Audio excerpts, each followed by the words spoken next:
The Kingsman Agency. Refined but brutal.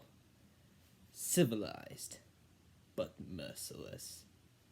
That quote was said by Ray Fiennes in 20th Century Studios' The Kingsman. After 2 years of delays, 8 or 9 to be exact, this finally got released and barely anyone is seeing it. That is sad. Now, how about the movie itself, is what you're all asking. Spectacular, amazing, insane, epic, emotional, anything! Whoa!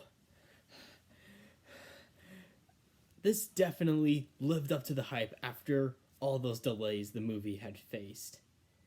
And I got a feeling that the critics who've seen this just don't seem to understand this movie. This movie has everything I could have asked for in a Kingsman movie. All the performances were so amazing. My favorite has to be Harry Dickinson, who plays Comrade. He was in one of my favorite parts of the whole movie, when Comrade was in the battlefield. And then that little quiet moment with those 6 soldiers, and then like trying to fight each other, and then Comrade finding the other soldier. And also what really shook me was that he died. Which is almost like in the first Kingsman when Harry gets shot by Samuel L. Jackson's character. It's like poetry, it rhymes. Ray Fiennes also delivers such a fantastic performance as the Duke of Oxford. He also served as one of the film's executive producers. That's really cool to know. And I loved the choreographed fight scenes in the movie, and Fiennes does a fantastic job doing this. Man, I don't know, I think Ray Fiennes is like in his mid-50s, I could be wrong, but he fights like a boss. Holy crap. There was also someone else in the movie. Now, I may be pronouncing this wrong, but actor Digimon Hozo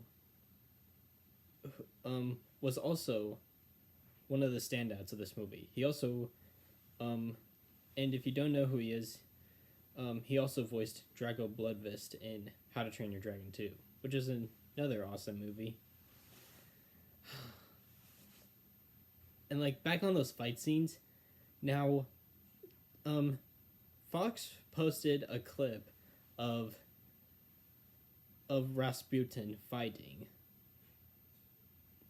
I thought like that was a really awesome clip. It was just cool. Watching it in the theater made it so much better. The sound and everything, it gives you like so much excitement.